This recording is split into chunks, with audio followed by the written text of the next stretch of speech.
آج کل جوانوں کو بڑا مسئلہ پیش آ رہا ہے، وہ یہ کہ جوان لڑکے جو ہے نا وہ شادی کے خواہشمند ہوتے ہیں، یعنی عمر ان کی ہو گئی ہوتی ہے 18 20 یا 21 22، لیکن گھر والے ان کی شادی نہیں کراتے، جس کی وجہ سے وہ غلط راستے اختیار کرتا ہے۔ تو اس کے لیے کیا مشورہ، کیا حل ہے ہمارے لیے جوانوں کے لیے؟ اچھا، بسم اللہ الرحمن الرحیم۔ بات آپ نے بڑی خطرناک کی ہے شادی کے حوالے سے۔ آپ کی بھی خواہش ہے؟ سب کی خواہش ہے؟ صرف ان کی خواہش ہے؟ آپ کی بھی ہے؟ جی۔ اچھا، آپ کی خواہش ہے تھوڑی؟ بس ان کو بولے یہ مہنگائی بہت زیادہ ہوگی ہے، تھوڑا کم کریں تو انسان شادی بھی کر سکتا ہے۔ غریب عوام بہت زیادہ ہے۔ اصل میں بات یہ ہے نا، دیکھیں مہنگائی کے حوالے سے تو میں پہلے بات کر لوں، جیسے اعمال ہوں گے نا اسی طریقے سے حکمران ہوں گے۔ یہ تو ہمیں 1400 سال پہلے بتا دیا گیا تھا۔ حضور صلی اللہ علیہ وسلم جب معراج پر تشریف لے کے جا رہے تھے نا، تو کچھ نور تھے کہ اوپر جا رہے تھے، کچھ نیچے آ رہے تھے۔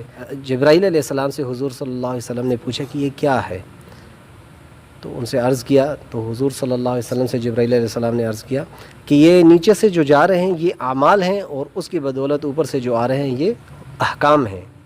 اعمال جیسے نیچے جاتے ہیں نا، اسی طریقے سے فیصلے نیچے آتے ہیں۔ اب ہم کہتے ہیں نا پیٹرول بہت مہنگا ہو گیا، یہ بہت مہنگا ہو گیا، وہ بہت مہنگا، حالانکہ مہنگائی فرماتے ہیں کہ صبح اذان کے وقت ایک فرشتہ زمین پر آتا ہے اور وہ زمین کے ساری چیزوں کے ریٹ کو طے کرتا ہے اور وہ چلا جاتا ہے۔ تو جیسے اعمال ہوں گے اسی طرح حکمران ہوں گے، ٹھیک ہے؟ یہ کہتے ہیں کہ وہ ریٹ فرشتے طے کرتے ہیں۔ حضور صلی اللہ علیہ وسلم کے وقت میں ایک دفعہ ایسا ہوا تھا کہ صحابہ رضی اللہ تعالیٰ عنہ اجمعین آئے اور حضور صلی اللہ علیہ وسلم سے عرض کرنے لگے کہ مہنگائی بہت ہو گئی ہے، چیزوں کے ریٹ بہت زیادہ بڑھ گئے ہیں، برائے مہربانی اس کے ریٹ کو ایک طے کر لیں تاکہ آسانی ہو جائے۔ حضور صلی اللہ علیہ وسلم نے بھی یہی فرمایا۔ مفہوم یہ ہے جیسے اعمال ہوں گے اسی طریقے سے فیصلے آئیں گے۔ انسان کیا ہے کہ کسی انسان پر ظلم کرے گا؟ انسان کسی پر ظلم کر سکتا ہے؟ ابو ہریرہ رضی اللہ تعالیٰ عنہ نے پانی کے اوپر سے گھوڑے دوڑائے، پانی کے اوپر سے گھوڑے دوڑائے۔ اب ہم پانی کے اوپر سے خود چل سکتے ہیں؟ گھوڑا تو دور کی بات ہے۔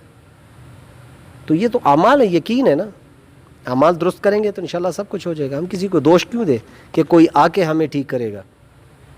اب لوگ کہتے ہیں نا یہ میرا لیڈر، وہ میرا لیڈر، یہ میرا لیڈر۔ جو اصل لیڈر ہے اس کا مانتے نہیں، دوسرے لیڈر کے پیچھے پڑے ہوئے ہو۔ اصل لیڈر ہمارا کون ہے؟ ہمارے حضرت محمد صلی اللہ علیہ وسلم۔ اصل لیڈر تو وہ ہیں۔ اصل لیڈر نے جو ہمیں بتایا ہے، جو راستہ دکھایا ہے، وہ چھوڑا ہوا ہے، اور غیروں کے راستے پہ چل رہے ہو اور کہتے ہو کہ ہمارے لیے آسانی پیدا ہو۔ یہ آسانی کیسے پیدا ہوں گی؟ دوسرا آپ کا سوال شادی کا تھا۔ اصل میں بات یہ ہے ہمارے گھروں میں دین نہیں ہے، نہ ہم خود دین سیکھتے ہیں، نہ ہمارے والدین نے، نہ ہمارے بڑوں نے۔ میں کسی پر الزام نہیں لگاتا، لیکن کثرت ہے، یہ ایک تلخ حقیقت ہے کہ ہمارے گھروں میں دین نہیں ہے۔ جب دین ہوگا نا تو پھر سب کچھ آسان ہو جاتا ہے۔ حضرت فاطمہ رضی اللہ تعالیٰ عنہ کی نکاح دیکھیں، حضرت فاطمہ رضی اللہ تعالیٰ عنہ کا ولیمہ دیکھیں، حضرت فاطمہ رضی اللہ تعالیٰ عنہ کی بارات دیکھیں، صرف 2 عورتیں تھیں اس میں، ایک اونٹ اور ایک حضرت علی رضی اللہ تعالیٰ عنہ۔ مقصد یہ ہے کہ والدین اگر اس طرح کرتے ہیں، عورت کے ہو یا مرد کے ہو، مطلب بچی کے ہو یا بچے کا ہو، بیٹے کا ہو یا بیٹی کا ہو، والدین اگر اس طرح کرتے ہیں کہ بچے کے لیے شادی کا وقت ہے وہ شادی نہیں کراتے، وہ جو بھی گناہ کرتے ہیں اس کا وبال والدین پہ آتا ہے۔ اس لیے کہ حضور صلی اللہ علیہ وسلم نے فرمایا، مفہوم یہ ہے کہ جیسے بچی جوان ہو جائے اس کے جوڑ کا خاوند دیکھو، اس کی نکاح کراؤ۔ جیسے بچہ جوان ہو جائے اس کے لیے جوڑ کی بیوی دیکھے اس کی نکاح کراؤ۔ یہ حضور صلی اللہ علیہ وسلم کا فرمان ہے، ہم کرتے ہیں؟ جب نہیں کریں گے تو پھر ایسا ہی ہوگا نا۔ یہ زنا کیوں فرمایا کہ جب نکاح مہنگا ہو جائے زنا سستا ہو جائے گا، جب نکاح سستا ہو جائے زنا مہنگا ہو جائے گا۔ اس کی وجہ یہ ہے کہ ہم نے گھروں پر محنت نہیں کی، ہم نے اپنے بھائیوں پر، اپنے بہنوں پر، اپنے گھروں میں ہمارے بڑے نہیں چل رہے تو ہم کیسے چلیں گے؟ کیسے چلیں گے؟ گھروں میں دین لانا بہت ضروری ہے۔ اب دیکھیں، بڑا بیٹا ہوتا ہے، بڑا بیٹا فرمایا کہ والد کی ریڑھ کی ہڈی ہے، بڑا بیٹا والد کی ریڑھ کی ہڈی ہے۔ اب بڑے بیٹے کو والد کچھ نہیں سمجھتا، والد کو بڑا بیٹا کچھ نہیں سمجھتا۔ چھوٹے بچوں کے لیے ہے کہ چھوٹے بھائی جو ہیں وہ بڑا بھائی چھوٹے بھائیوں کے لیے ایسا ہے جیسے والد ہے، چھوٹے جو بھائی ہیں وہ بڑے بھائی کو تو کچھ سمجھتے ہی نہیں ہیں، اور بڑا بھائی چھوٹے بھائیوں کو کچھ نہیں سمجھتا. وجہ کیا ہے؟ دین نہیں ہے. امام حسین اور امام حسن رضی اللہ تعالیٰ عنہ کے بیچ میں کچھ ناراضگی ہو گئی کچھ باتوں سے.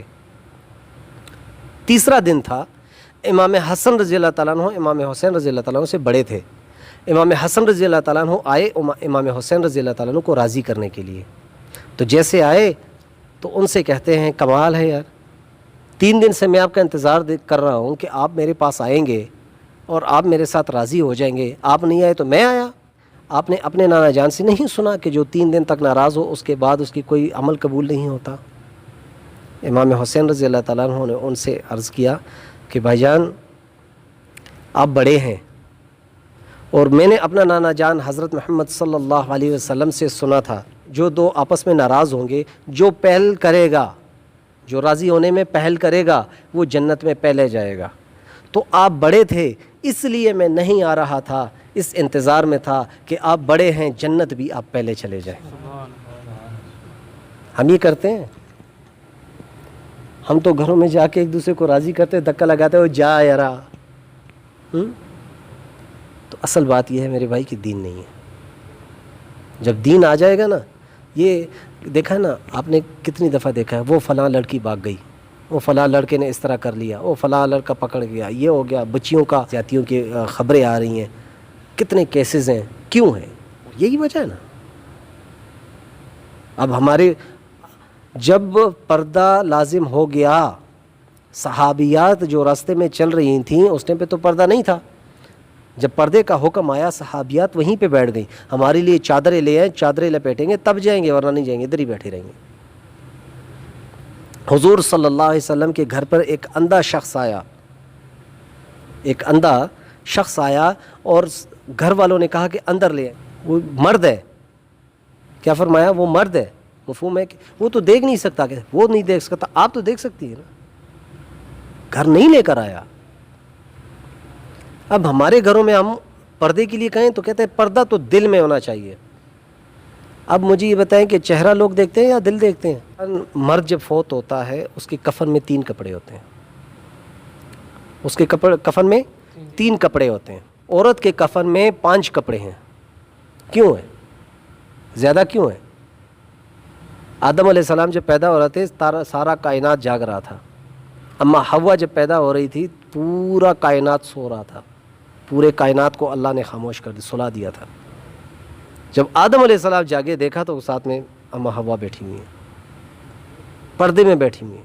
اللہ رب العزت کو پردہ پسند ہے. اب ہمارے عورتوں میں پردہ ہے؟ کھڑکیوں میں دیکھنا، موبائلوں میں دیکھنا. اب موبائل میں خوبصورت بندہ دیکھ کے وہ اپنے شوہر کو پسند کرے گی؟ وہ کہے گے تیری شکل کو دیکھ اور اس کی شکل کو دیکھ، اس کے پیسے کو دیکھ اور تیری پیسے کو دیکھ، اس کی محنت کو دیکھ اور اپنی. ہمارے گھروں میں ناچاکیاں کیوں ہیں؟ وہ یہی وجہ ہے.